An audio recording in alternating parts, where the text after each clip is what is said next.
YouTubers, welcome again to my channel Tech World. Today I'm gonna be doing some tips on the Tesla Model Y 2021. Some useful tips that I use a lot to help me enjoy the full luxury of this vehicle. This video is for mostly folks that are new to Tesla and recently purchased a Tesla. Some of these I actually discovered as time went by, and I watch a lot of YouTube videos to really gain understanding. You can actually read the manual, but it will take you almost half a day just to go through all the manuals on the car to understand some of the features. So right now the car is running V10.2, which is a new software package. I think it's 48.26 that was released December 25th, 2020. So you can actually see a nicer display here. Some people have mixed feelings. I love this display. I know a lot of folks out there not too keen on this display. It's wider now. It gives you more of a instantaneous view of things like the trunk opening. You can see the animation with trunk opening and closing, which is pretty awesome. Taking the window down, you can see the animation of the windows rolling down and the real windows closing, which is pretty cool. Some other good features that I really like about the Tesla Model Y, and this was recently added, but it's the dash cam view. So on the top, the top right, you have these two small icons. I'm gonna bring you closer so you can see. So you have these two small icons here, one with a red dot around it, which is Sentry View, and the second one is the Sentry dash cam footage stored as well as viewer. So I'm just gonna go through what this is. I did a couple search on YouTube, and it's not really updated to the new software package. So you'll find Sentry Mode in Tesla, but this is the new feature that's upgraded on the new software package that Tesla released. They've solely integrated Sentry View. I remember when I first purchased this car, all I had was this icon over here, which just tells me Sentry View is on, and if I press it again, it'll take it off. So let's start with what is Sentry View.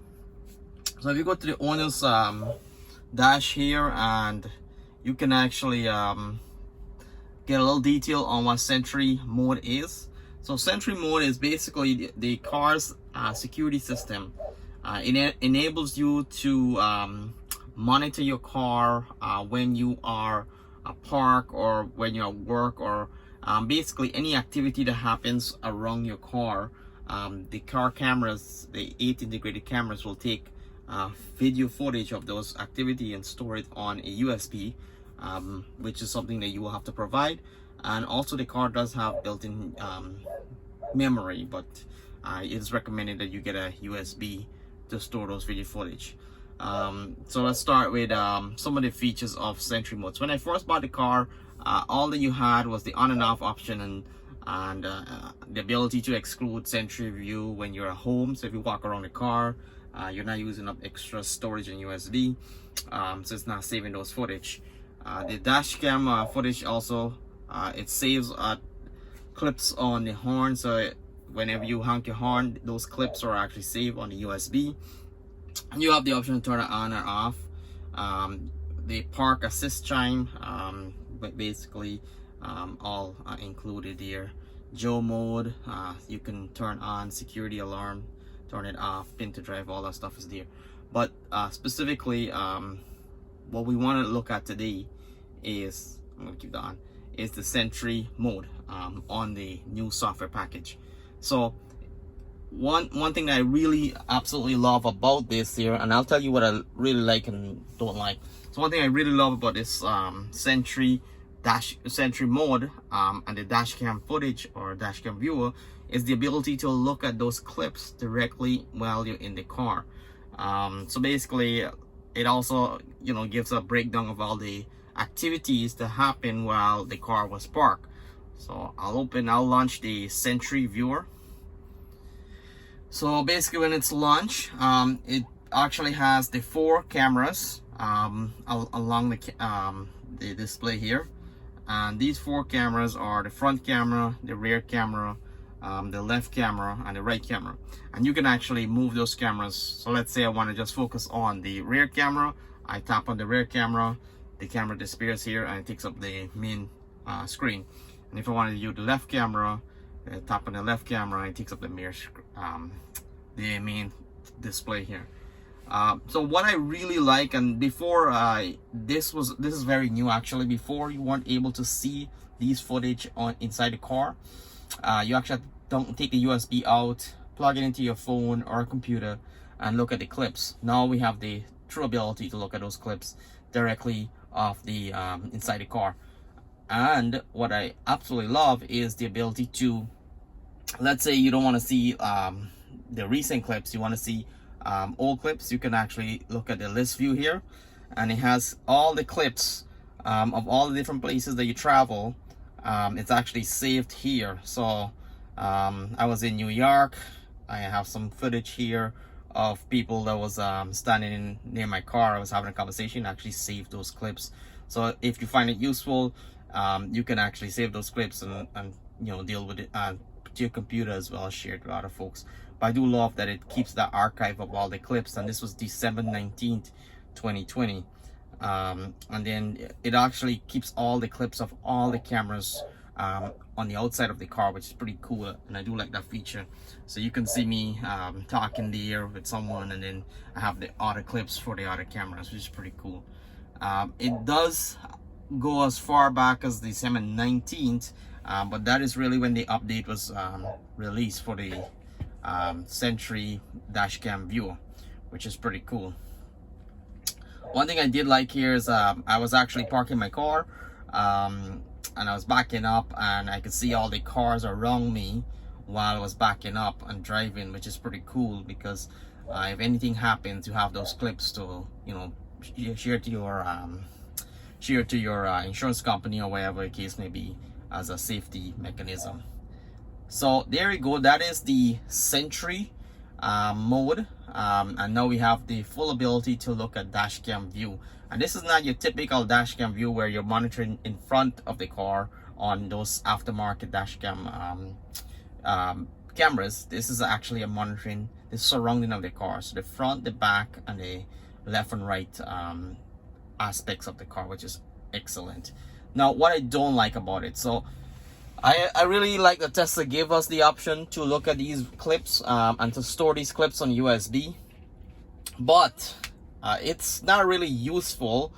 Let's say if you park your car in your home, or you park your car and you're at actually let's say lunch with someone or whatever the case may be, you would not get any alert. And I wish they had the option to give you an alert from the dashcam view of an activity that happened around your car to your phone, so you can actually see those clips live on your phone. Tesla does not have that option integrated yet. I know Ring security system is actually building a platform to have those notifications come to your cell phone, and that's going to be released 2021. I've been reading up on it, and it's actually exclusive to Tesla vehicles. So which is fantastic now that it gives you the ability to look at those clips while you're not inside the car, because right now we can only see these clips while you're inside the car. So we've come a far way. We've come from a place where we didn't have the ability to see the clips at all. We had to download the clips off the USB and then take it and look at it on a laptop or a phone. Now, as of December 2020, we have the ability to look at the clips in the car using the touch screen that's built into the car. And I think 2021, I'm looking forward to Ring teaming up with Tesla to have that ability to look at those clips right off your cell phone, which to me is the most useful part of it. Because let's say something happens and you're not close to your car, or someone's trying to break into your car, you have the ability to create, you know, like a panic song, or create something to scare off that person that's breaking into your car while you're on your phone. Right now you don't have the ability, so the car security system will kick in when someone's trying to break into your car, but you're not aware of that. You don't get any notification if any of that is happening until you come and visit your car. So hopefully we get an early release on the Ring Sentry Mode partnership with Tesla, and that way we can get that instantaneous notification of any activity around our car. So that is my favorite feature that's added, the dash cam viewer, and something I've always wanted to look for, and I couldn't find it when I first bought the car. I was really amazed when I discovered that for a high-end car that costs so much, you don't have that mobile security option. You just have a USB that you have to download the clips. I found that kind of strange, but you know, slow but steady, progress is coming, and I'm really excited for that feature that's going to be added. The other really interesting feature that Tesla released on this new software update that I've been using a lot more is the functionality of having the camera accessible right here. So not only is it accessible, it actually brings up the front camera and the two side cameras, and you can use this while driving. So let's say if you're driving and you're not able to and you want to see where the cars are on the side of the lanes and in front of you, sorry, at the back of you, you can just drive and use this camera here. So you don't really need the navigation, and basically your navigation becomes overlay on the display here with the vehicle. So that's pretty cool. I do use it a lot, especially in tight corners. I'll be driving, I'll turn this camera on so I can see all the camera angles while I'm driving. Now I'm slightly disappointed with the V10 update that Tesla hasn't included the ability to see the cameras right away automatically when you're changing lanes. You know, I found it kind of strange that for a pretty intelligent car, it will be useful when you change your lane that the camera will pop up and you can see the camera in that lane. For example, you don't have to look at your blind spot. The camera will detect if there's a vehicle there, and you just look at the main dash here to figure out where the vehicle is and the speed the vehicle is moving. So hopefully it comes on the V11 update, but that is something I was hoping for with the V10 update, and it wasn't released. But having the camera accessible right here is pretty cool. Before, the camera was actually part of this card here, and it's still there, so it's actually on both ways. I wish Tesla would give us the option to customize the toolbar, I guess, at the bottom here. Right now we have to use the set toolbar. I wish we had the opportunity to bring, like, let's say, the web browser down to the toolbar, the entertainment down to the toolbar. But pretty excited that they integrated the camera onto the toolbar, and I'm also excited that now the wiper is actually integrated directly onto the toolbar. Before, it was included in this secondary toolbar at the top. So you actually have more steps here. You would actually have to go up to this toolbar to find the wipers. Now it's right here, so that's pretty exciting. The other feature that I like about the new design here of the V10.2 is that Tesla did add the option of Boombox, and I know I produced a video earlier when this was released of the Boombox, but the Boombox right here allows you to play media on the user